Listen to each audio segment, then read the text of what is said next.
গত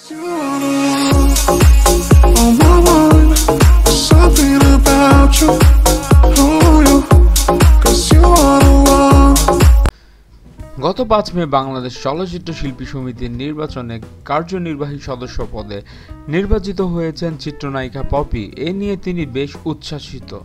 পাশাপাশি শিল্পী সমিতির মাধ্যমে চলচ্চিত্রে বর্তমান সংকট থেকে উত্তরণ ভূমিকা রাখতে চান তিনি। নিজের এই অনাকাঙ্ক্ষিত বিজয় নিয়ে চিত্রনায়িকা পপি জানালেন, আমার ধারণা ছিল না, আমার সহকর্মীরা আমাকে এখনো মনে রেখেছেন এবং এত ভালোবাসেন। তাদের ভালোবাসায় আমি মুগ্ধ। এই ভালোবাসা আমার দায়িত্ব বাড়িয়ে দিয়েছে। এর যথাযথ মূল্যায়ন করতে আমি এবং সমিতির সভাপতি ও সাধারণ সম্পাদক সহ অন্য সদস্যদের সাথে মিলে একসাথে কাজ করব। এদিকে নায়িকা পপি শাকিবকে ইঙ্গিত করে বলেন, একজন নায়ক যিনি সমিতির শীর্ষ পদে রয়েছেন, তিনি তো অত্যন্ত পক্ষে এক্ষেত্রে ভূমিকা রাখতে পারতেন।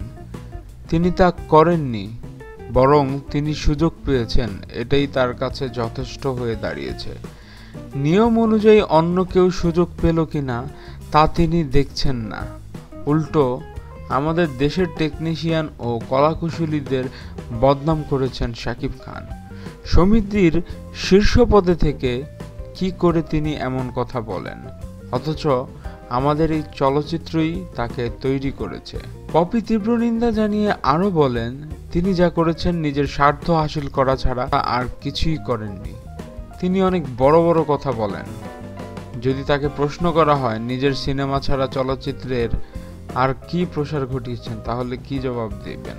এছাড়া বেনামে শাকিবের নাম নিয়ে পপি বলেন, একজন শীর্ষ নায়কের নোংরা পলিটিক্সের কারণে আমাদের মতো সিনিয়র শিল্পীদের এই ইন্ডাস্ট্রি ছাড়তে হয়েছে।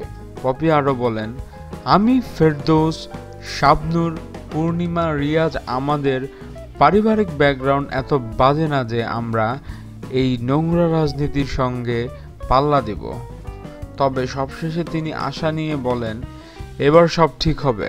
শিল্পীদের ও ইন্ডাস্ট্রির উন্নয়নের জন্য প্রয়োজনে প্রধানমন্ত্রীর কাছেও যাব আমরা। আমাদের ভিডিও ভালো লেগে থাকলে অবশ্যই চ্যানেল সাবস্ক্রাইব করতে ভুলবেন না।